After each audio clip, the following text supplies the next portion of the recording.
quick. Let me start it real quick. Hi. All right, we here with Legacy Builders US in the building. Yes, sir. We here. We here. So we're talking about I'll be back. Hold on. Spring cleaning. Yeah, man. So what does that mean in the world of personal finance? Yeah, man. This is the time of year where you got to get your life together, man.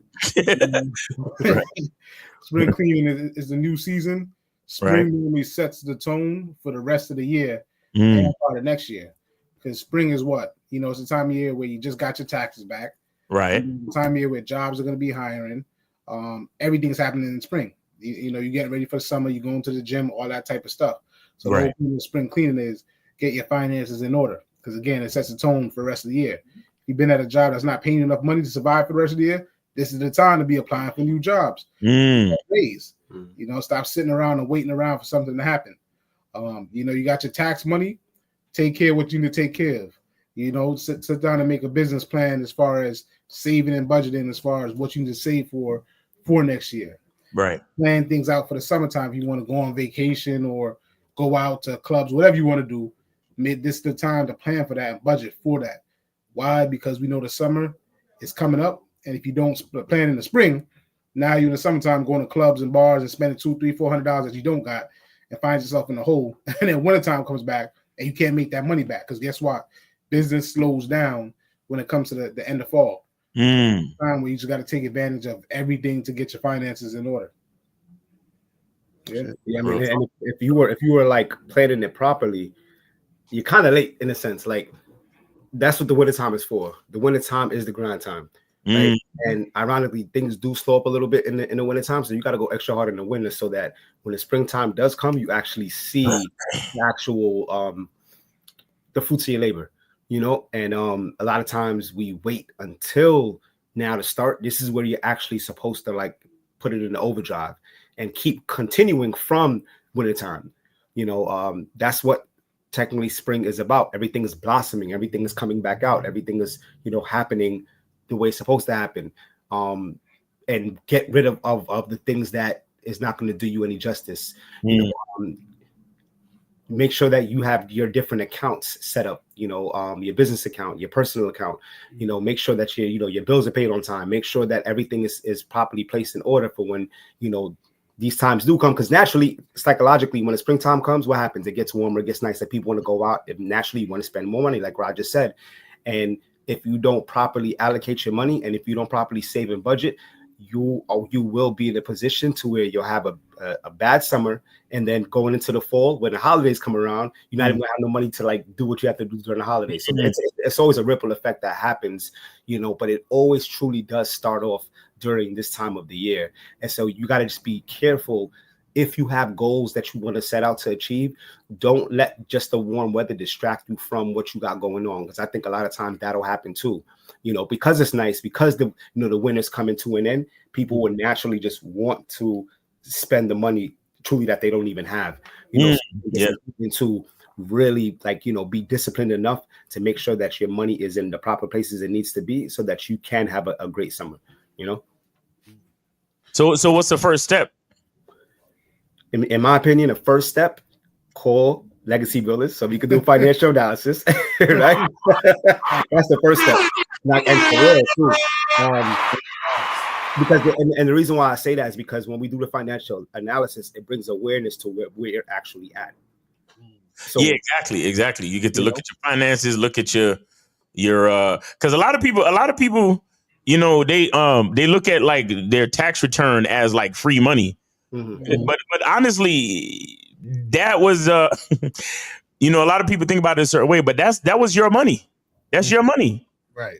The government just basically was like, hey, let me borrow that so we could use it to build the roads and shit, but I'll give it back to you later on when we divvy it back out. That was your money. Like, honestly, a lot of people should be saving most of that, like, or using it for something in particular. But a lot of people just love to like, oh yeah, that's when I'm gonna buy my Beyonce tickets, and that's when I'm gonna go on trips, and that's when I'm gonna pay for this, and that's when I'm gonna pay for that. And it's like, and then they wonder why, like you said, by the end of the year, you're still in the same financial position you was in when the year started, because you didn't really plan and do anything. Because I heard it.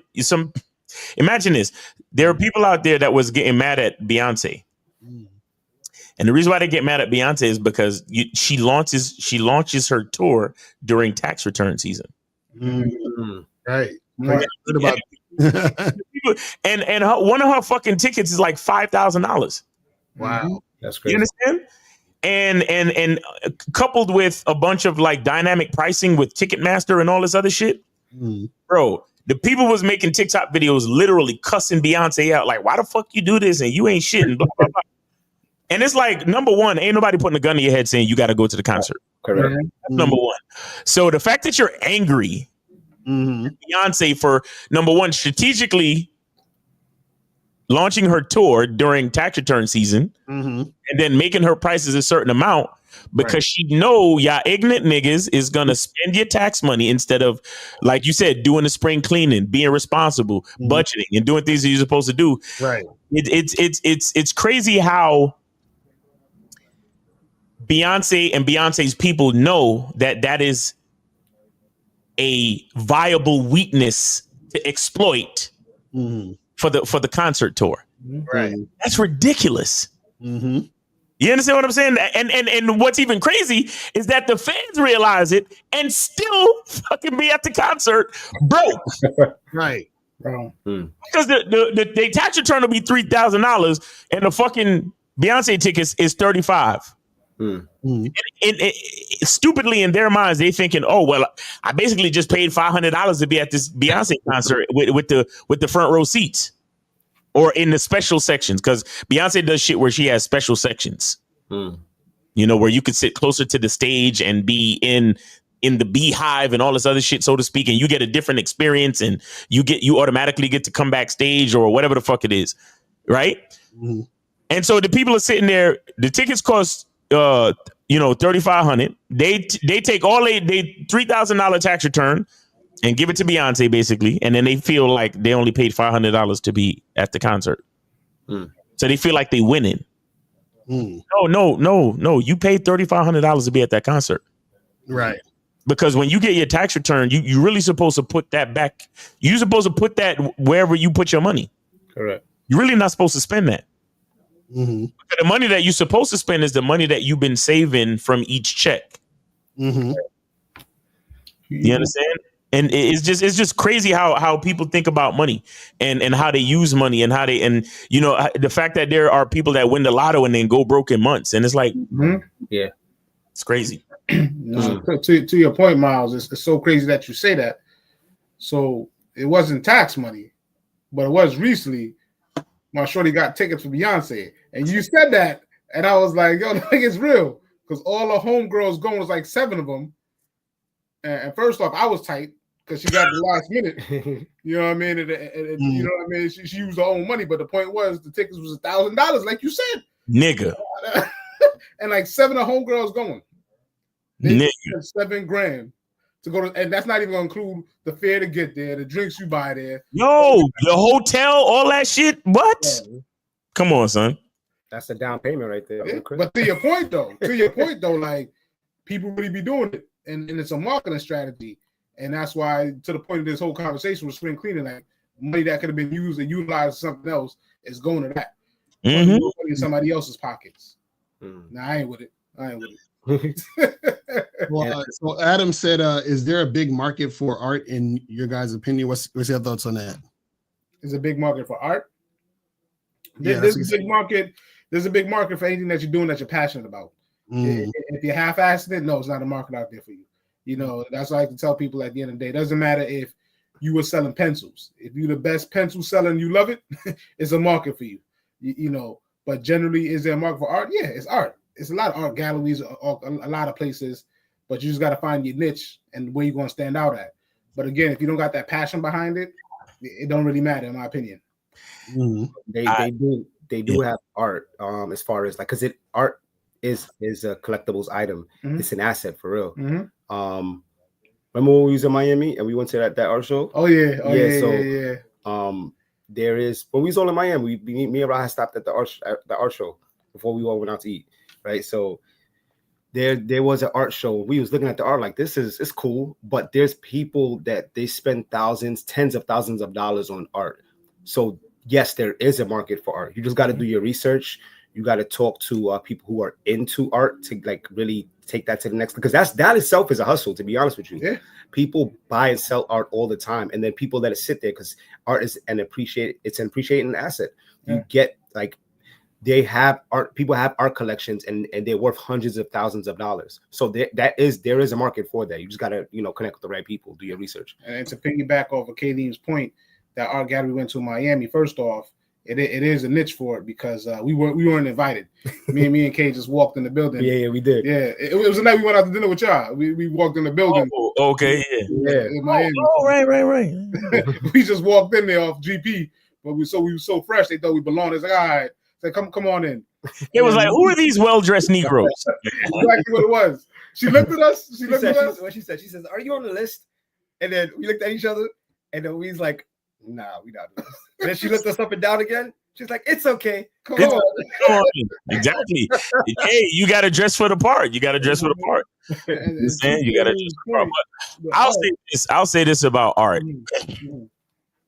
If you're not already in the industry, like if your manager, if you don't have a agent or a manager that's already fucking with that big time shit, I'm not saying you can't get discovered. But what I'm saying is that if you want to pay your bills with this shit and you ain't already like linked into the industry, you got to create your market. And what do I mean? I mean, you got to look at your art and you have to figure out ways to like network and set up and create a market. For example, there are franchises of hotels. If you can somehow speak to the proprietor of the hotel, the owner, and be like, listen, I got collections of art and they're replicatable, and I think they could represent your brand well. And I would love to put copies of my art in your hotels throughout the hallways and the lobbies. And then we could collaborate on a brand. That is you creating your market. So like you say, well, my art is at every fucking Holiday Inn in the Northeast region. You understand what I'm saying? That's you creating your market. Or if you talk to Starbucks, you go into Starbucks and you see art on a wall, or you go into a little coffee shop and you see art on a wall. You gotta create. You gotta negotiate. You gotta network and say, hey, I'd love to furnish art for all of your franchise locations, and then create your market that way. And those are a lot of little things that a lot of like photographers do that, and artists do that, and there's a lot of those are like the little, the grind, like the grind aspect of art and art creation that a lot of people don't really look at. Because they want to create one masterpiece and it sells for $100,000 and it's lauded with Van Gogh and all that other shit and Basquiat. No. Everybody's not going to be Basquiat, my nigga. Your shit might just be in a fucking Motel 6, and it's in every hallway in every Motel 6 on the East Coast. But for every replication of your shit, you got $500, and so that's $500 per. You understand what I'm saying? Shit like that. So when artists, you got to know where your art is. You got to know what connections you have, and in some situations, you gotta network and be like, hey, this is a mom and pop's coffee shop. I want to supply the art for your coffee shop, and then you have some places where they put price tags on it, where people come in and see the art and they could buy it. You see what I'm saying? Where it's a coffee shop, but it's also a makeshift art gallery, and you be like, I want to be the exclusive supplier of the art in your coffee shop, in your bar, in your wine shop, you can do these things, but you have to know how to negotiate, and you have to have art, and you have to know how to sell it so it coincides with the brand of the establishments that you're trying to furnish the art in. You see what I'm saying? So that's something that I think is it's way more practical and way more strategic than just trying to make one piece of art or two or one collection of art and trying to hit it big like Van Gogh and Basquiat. You feel me? So you got to know what you're doing. Yeah, I agree. definitely. Real shit. Real shit. Yeah, I think anything that you can this Captain Creator said you have a call-up number. Yeah. 919 what was it? 646. Yeah, 919-647-9392. 919-647-9392 is the number. Let me put it up real quick so that you guys can let me put up the regular one and shit. But yeah, you guys can call up 919-647-9392. 919-647-9392 is the number. So call up and we'll make that happen. You feel what I'm saying? Mm-hmm.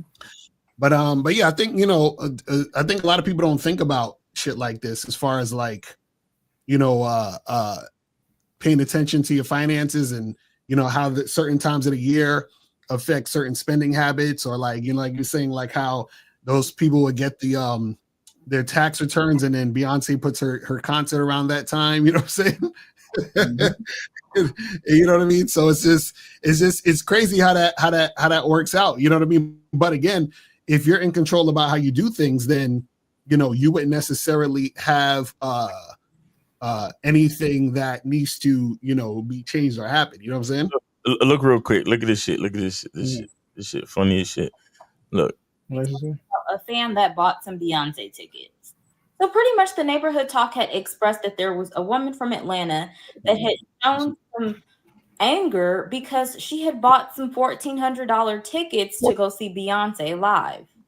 In this video, this woman expressed that she was upset because during the pre-sale, these tickets were super expensive, past $1,000, but months later, she found out the tickets were $400. So now she is showing some anger towards Beyonce because she feels like she could have. Guys, why are you calling me? Okay, so 2239. I told you to call Mouse, but 239. Who's this? 239. Yo, this is Caleb. Can you hear me okay? Yeah, Caleb, what's going on? What's good? Can you hear me? Yes, what's going on? I donated $5 to Miles. I appreciate it. So what's good? Yeah, I'm just calling because I want to ask a quick question. I'm going to hang up real quick. But when it comes to like putting money in different places for different things, like when it comes to like car maintenance and, making sure you have money for different things, what should I be taking? And when it comes to that, what should I be paying attention to? Or should I be opening certain accounts, etc.? Say it again? Yeah. Oh, you didn't hear me? Okay. Yeah. When it comes to like things like because I just had a thing where I had to spend money on my car, and I like had some money in like that I saved aside in like Apple Cash. I just want to know like we should be for like certain payments like to just help us in certain times. Like I just had a payment for car insurance or whatever, car maintenance. So that's all I was saying. Like certain bank accounts for certain things. You sound terrible, bro. Like I don't know why you sound like that. I'm having a hard time hearing you. Yeah. I understand bits and pieces. All right, real quick. My question is, you might be able to hear me this time. Yeah, you sound better now. Wait. What were you doing before different than what you're doing now? And having money for like car maintenance. Stop.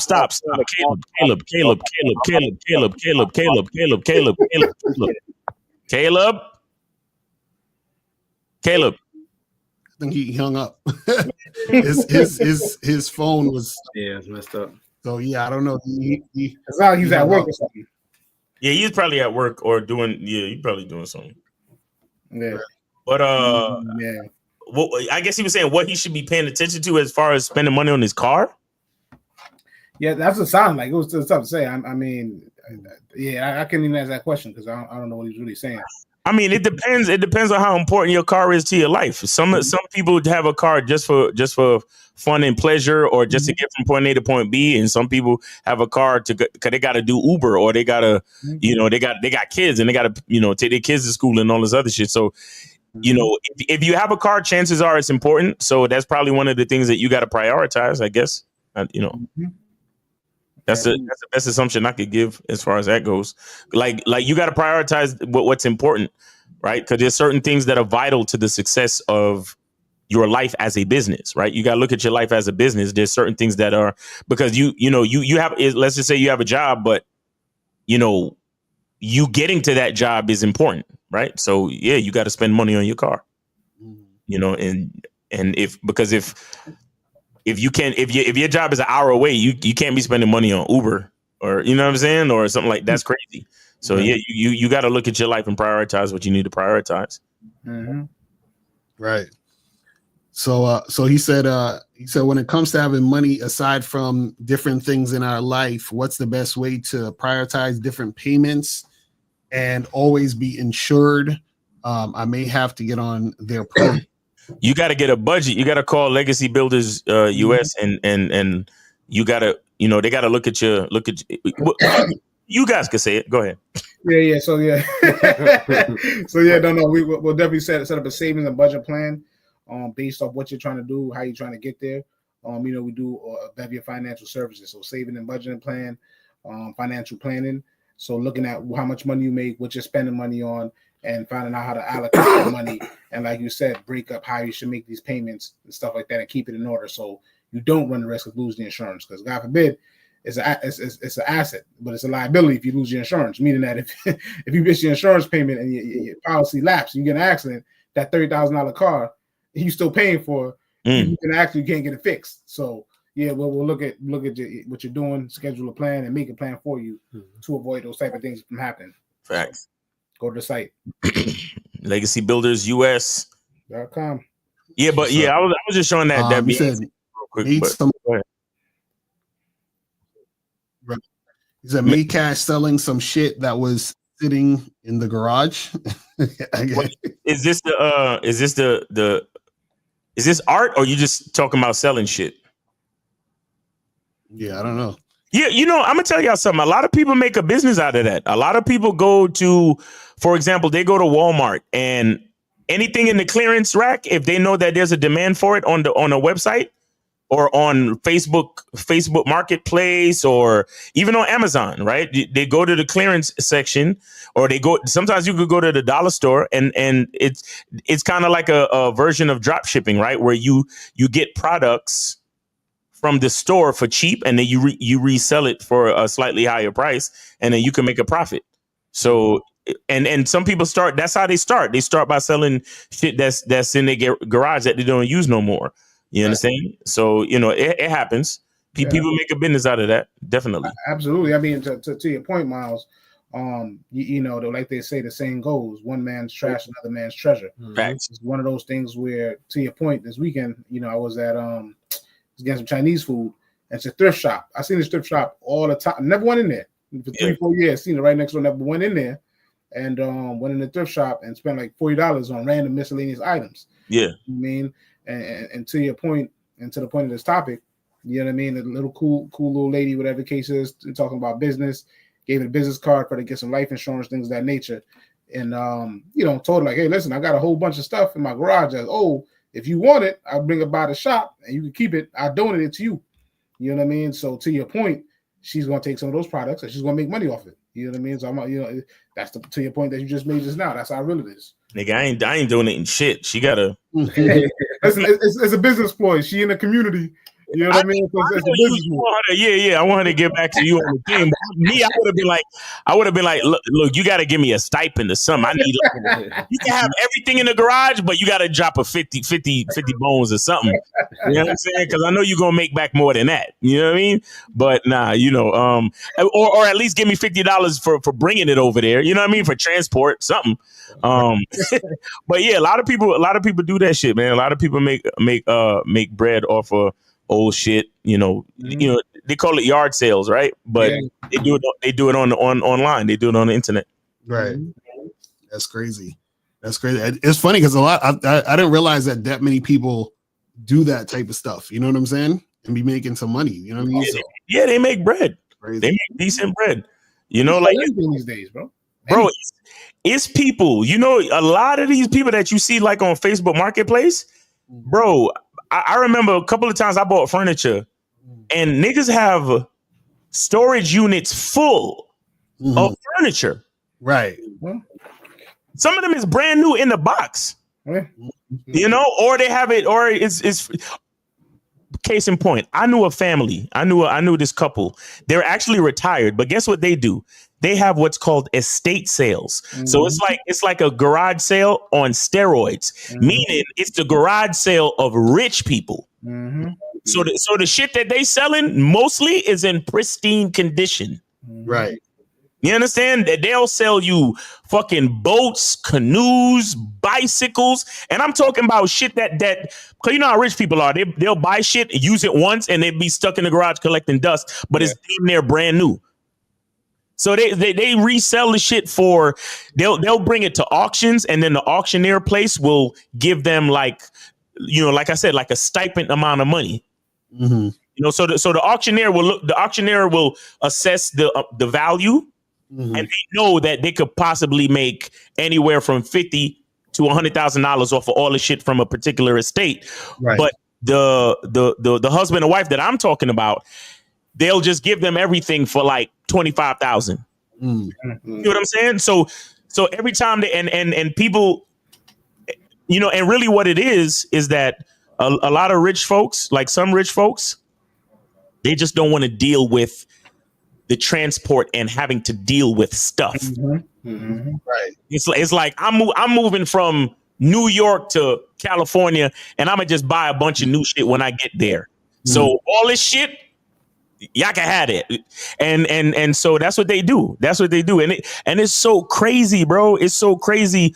All the shit that they have stored in they shit, like, you know, air conditioners, cribs, furniture. Yo, they were selling a car one time. They was like, you know anybody that wants a Corvette or some shit? I was like, nah. How much you want for it? It was like $6,000, $7,000, $8,000. I was like, nah, I wasn't in the market for that at the time. But I was like, damn, that's the type of shit they be selling. Not rich people. Case in point. If you're out there and you're broke, and you know, let's just say you're broke and you're looking for a job and you need to find cheap clothes to go on job interviews, go to the Salvation Armies and Goodwills in rich neighborhoods. Back in general, if you're trying to look for some decent furniture for cheap, go to the Salvation Army and Goodwills in rich neighborhoods. Makes sense. They have better shit. Right. I remember doing that when I first got to Florida. I was on my ass, like literally no job, no nothing. And, you know, and the business wasn't really doing enough yet. You know, it was a while back. And I learned this on my own. Like I went to the Salvation Army in the not so nice neighborhood, right? In the ghetto. Right. I went to the Goodwill in the rich neighborhood, nigga. I was able to get like dress shirts for $2. I got a sports jacket for $8. I got pants and khakis for like $3 a pop, and already had some shoes, nigga. I was at these job interviews looking good for less than $15 for my entire outfit. You see what I'm saying? So I know people be on some, I don't got enough money. I don't got enough money. Nigga, you just making excuses. There are ways. You know, like you said, you see that thrift shop, but you walk past it like how many, you know, all these years. Yo, thrift shops be having dope ass shit. You don't need to go to IKEA and get all your furniture brand new. You really don't. You really don't. Goodwills, thrift shops, them places be having some decent furniture. Right. Bro, I make soap and I use like a crock pot to make some of the ingredients and shit. Goodwill, $5.99. When a brand new crock pot on Amazon is like $40. You see what I'm saying? I've been using that crock pot for the last 2-3 years. I'm telling you, like, it's mad shit out there. There's a lot of ways to do shit, guys. You know, first of all, you got to be objective. Take your pride and your ego out of it, because a lot of people is like, oh well, I'll never be caught dead shopping at no Goodwill. Nigga, you don't know what you're missing. You know what I mean? And you spending a bunch of money for no reason. Spending a bunch of money for no reason. Because I'm telling you, them rich folk, they half the time they don't even wear shit. Some of the stuff that I bought still had tags on it, my nigga. To your point, Miles, to wrap it up, I'll give a quick example. You know, so you know, our mom's at, you know, XYZ work at, used to work at a university, a big university in Connecticut. know, in the real rich school, whatever case is. And to the point of the topic is spring cleaning. Every year they would go, because remember, all these college students get out, so they throw away everything. Brand new couches, microwaves, fridges, everything. So every year, it started off with 1 year, like, you know, this was like 10 years ago. Okay, start off 1 year. Where it's like they work, they're like, let's just pick a couple of these items up. Every year since, we would go there every year, to the point to where it's charity companies that come and take stuff too. Well, we knew the charity guy with a big truck. We came with our U-Haul truck, and we would load up. I'm talking fridges, soap, towel, everything. Yeah. Sell it at a garage sale every year at the house that we had, and made like $2-3 grand every year off of free stuff. Bro, I'm telling you, it's like that. It's like that, bro. Right. Yo, church. You see a church renovating? Stop through. Stop through, bro. This seat that I'm sitting on right now came from a church. Free. The only thing I had to do was have enough space in my. Cause at the time I was driving a minivan, so I had enough space. And this desk that I'm on, and this chair that I'm on, a church was renovating, and I got them shits for free. You know what I'm saying? Because a lot of times people just don't want to deal with the transport issues. Because a lot of time furniture is big. And it's like, man, I don't want to deal with that shit, because when I get to my destination, I'm going to just buy some new shit. Because remember, in business, you got to spend money. Because it's either you spend it or you're gonna have to pay it back in taxes anyway. So a lot of times it's like, instead of saving and the money that I would have spent to transport all this shit there, I'm better off getting to my destination, buying new shit and having it delivered. You see what I'm saying? Yeah, absolutely. So yeah, a lot of times, you know, that's what happens. So, you know, fuck the pride, nigga. Like, it's a desk, it works. It's a chair, it works. Fuck it, let's get it. You know what I'm saying? It's real talk. So any last words you guys want to say on this topic?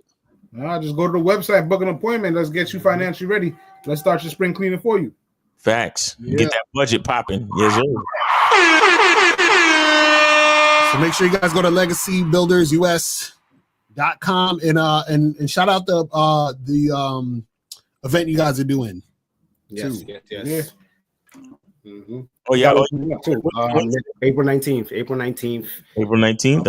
Yep. Our finance and fun event, food, drinks, prize giveaways, entertainment, the whole 9. Public speakers, keynote speakers. So, you know, it's gonna be lit. New Jersey. Yeah, Greenville, New Jersey. Yeah, next time we'll put the link in the chat so everybody can buy tickets. Even if you don't show up, buy the tickets.